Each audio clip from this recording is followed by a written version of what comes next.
kind of difficult word in relation to giving away possessions, not being attracted and allured by money, all of those kinds of things that we've heard. But he has also then been disturbing, if you will, the disciples. So much so that the disciples begin on their way to Jerusalem hearing Jesus instruct them about the power of faith and the duties of discipleship. He calls on his disciples to adopt the attitudes of servants whose actions are responses to their identity rather than works seeking rewards. So the apostles said to the Lord, "Increase our faith." He said, "If you have a faith as small as a mustard seed, you can say to this mulberry tree," there's a visual missing, obviously, "be uprooted and planted in the sea, and it will obey you." Suppose one of you has a servant plowing or looking after the sheep. He will say to the servant when he comes in from the field, "Come along now and sit down to eat." Wouldn't he rather say, "Prepare my supper, get yourself ready, and wait on me while I eat and drink, and afterward you may eat and drink"? Will he thank the servant because he did what he was told to do? So you also, when you have done everything you were told to do, should say, "We are unworthy servants. We have only done our duty." This is the gospel of the Lord. Praise to you, O Christ. Jesus always has some interesting and sometimes hard lessons for all of us. And as I listen to the things over the last couple of weeks, probably years, as I try to listen to God, I don't know about you, but I've often felt inadequate to the task at hand. Whether it be planning in part with the worship team's 125th anniversary, whether it be working on and doing a lot of work for Oktoberfest, whether it be Kara, who's running around probably still today, planning and working on the health fair and planning things for that. It just sometimes feels daunting. Ministry can sometimes just take us and make our heads spin. But then there's just life, right? I mean, ministry is hard enough, but life can be almost overwhelming. I mean, I don't know about you, but I have days when there are things that I'm not quite sure I can pull something off, even when there's people counting on me. I mean, has there ever been anything in your life where you thought you couldn't do it? Or you didn't have enough resources for the task at hand? For me, there have been plenty of times when I've looked at a situation as undoable, untenable, or unreliable.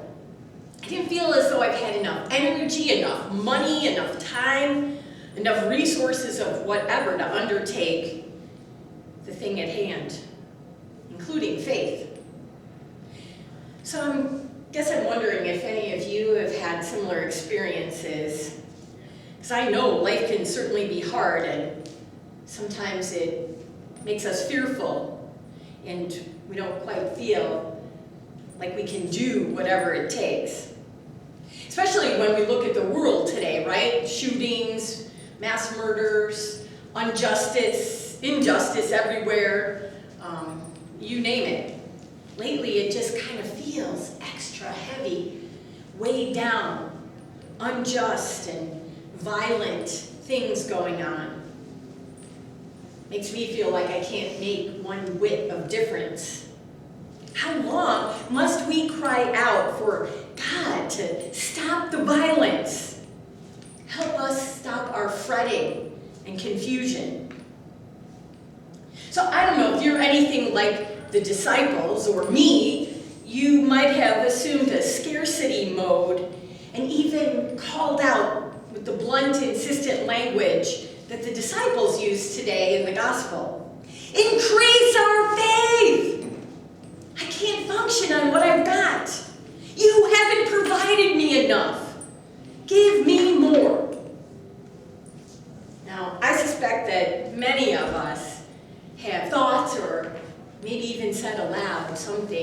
that nature.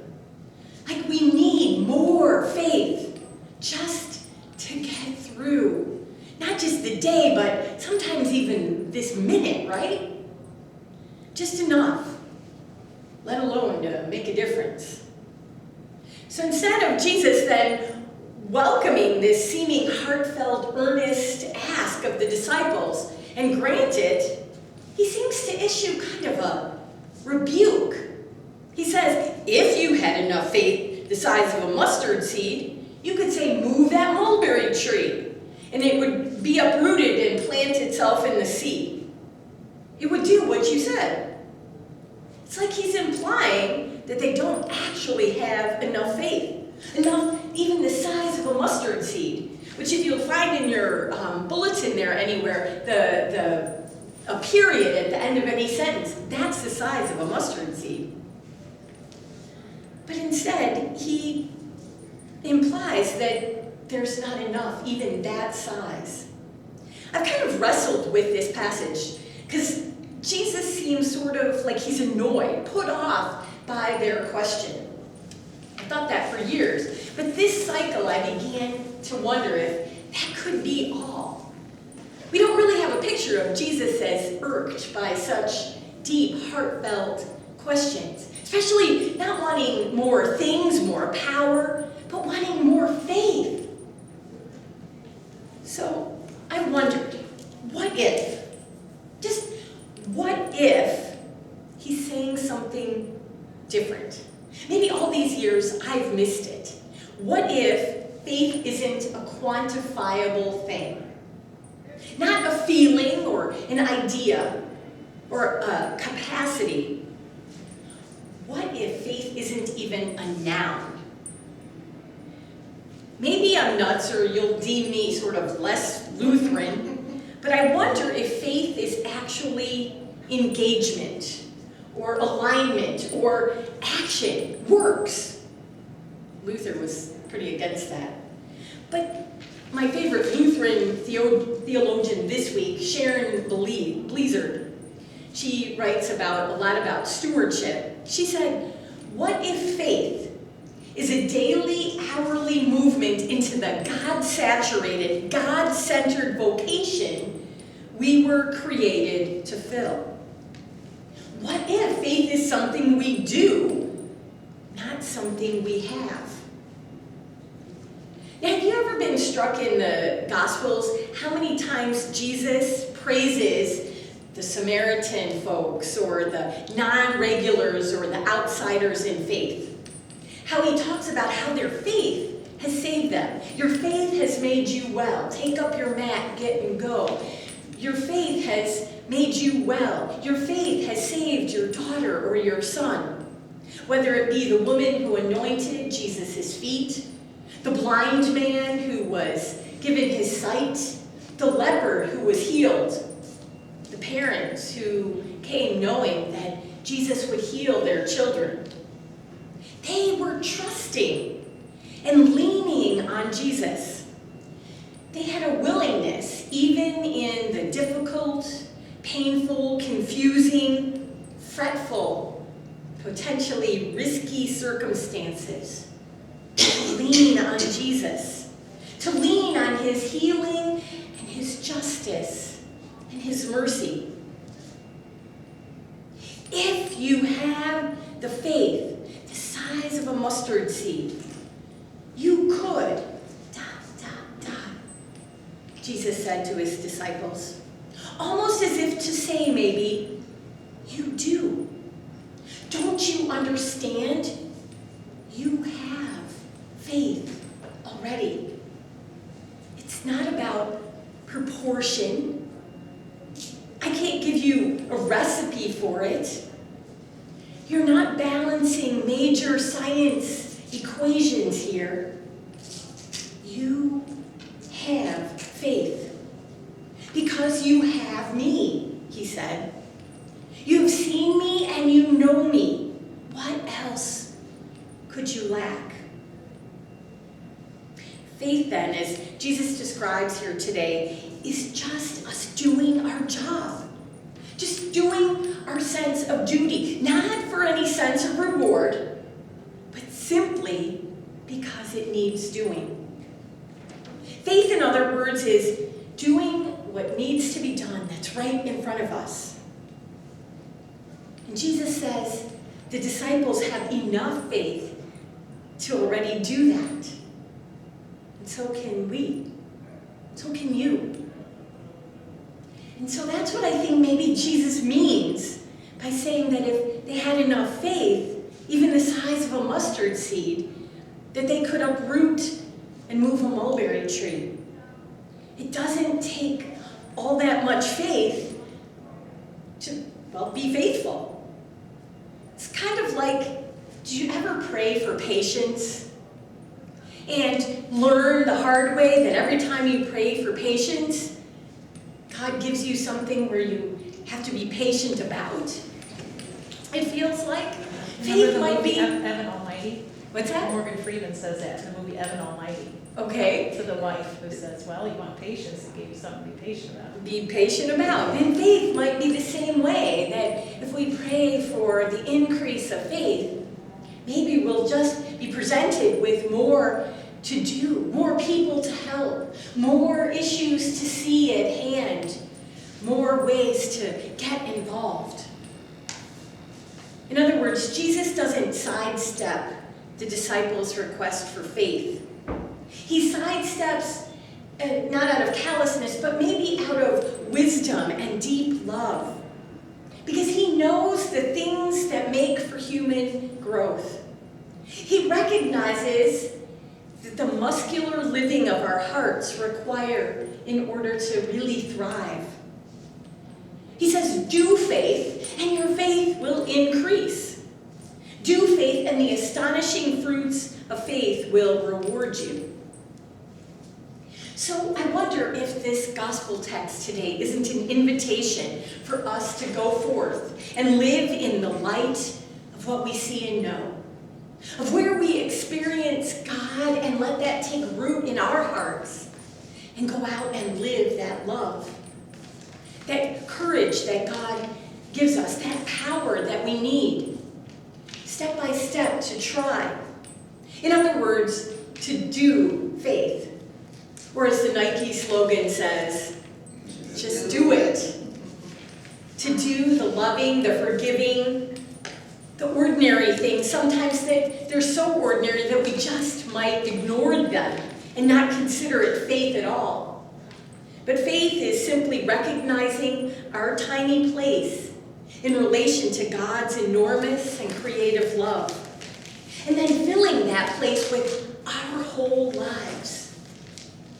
Faith is not, in other words, some kind of scarce resource that needs to be spent or saved or added to and all the rest.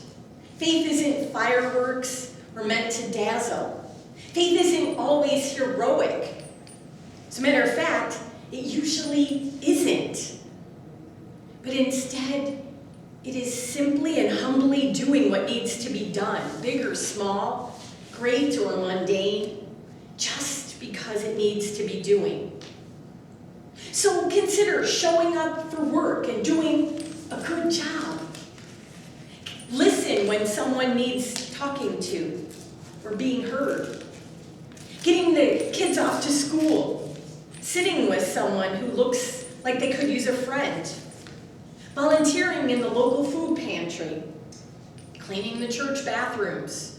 Doing the church books, writing a thank you note to someone who has done you a kindness, being a good friend, coming to Bible study and inviting someone to sit with us and hear and know and be a good friend, praying for a neighbor who's having a hard time, or just finding ways to work to keep food on the table, or keep the world running, paying our taxes and voting, even for the people then who have to use those taxes well. All of these things are ordinary, everyday things that we do, and we often don't connect them to our Christian faith. The list could go on, but that's the point. None of these are really a big deal. But yet these are the exact kind of acts that occupy so much of our lives. And these are the acts that, when done with the heart of God, are acts of faith. And even the simplest things done in faith can have a huge impact. So in the gospel, Jesus is telling his disciples, all his disciples, to trust him. Not to doubt or ask for more proof. They have all the faith they need. You have all the faith you need. And faith requires rigor and exercise. It grows stronger with exercise and weakens when sitting idle. We have to use the faith that we have. Use it or lose it. And faith isn't just an idea, it's a muscle. And more than that muscle, it's an adventure. Faith is putting one foot in front of the other, walking toward a future that we don't yet see, but we trust God is working out ahead of us. Faith is heading out the door each day, looking for opportunities to be God's partner and co-worker in this world. And faith is imagining the various challenges that are put in front of us and look at them as actual opportunities that invite us to grow as disciples and witnesses to God's presence and goodness in the world. I think that's Christ's message for us today. That we're here for one reason, to be an active witness to Christ's love in the world. Loving God, serving our neighbor, doing the best that we can. We were never meant to be couch potato Christians sitting on a cushion of faith, asking Jesus for a fresh order to fill before we can stir ourselves to follow him. In baptism, we get enough supply, a lifetime supply, and God is the source of all grace and gifts.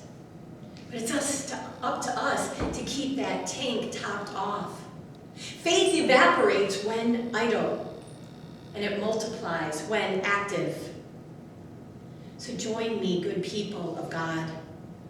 We are meant to grow it, show it, share it. We must use it and not lose it. I say to you amen, and in that I invite you to add to our tree that's growing out there in the hall. As you take a leaf and put one or more things on it that you have done this week. Just a simple activity that was done in maybe some thought, maybe more thought, but that you consider now in thinking about this to be something done in goodness. And watch that tree grow. Watch it blossom in faith with all of the activities of the good folks of our community who know and who do and who live out their faith and put it in action in the world. I'm thankful for your partnership in our work together, for all that you do and give, not just to this faith community, but to the community beyond and your families. Blessings to all of you as we continue to work together on this faith adventure. And may God continue to bless you. Amen.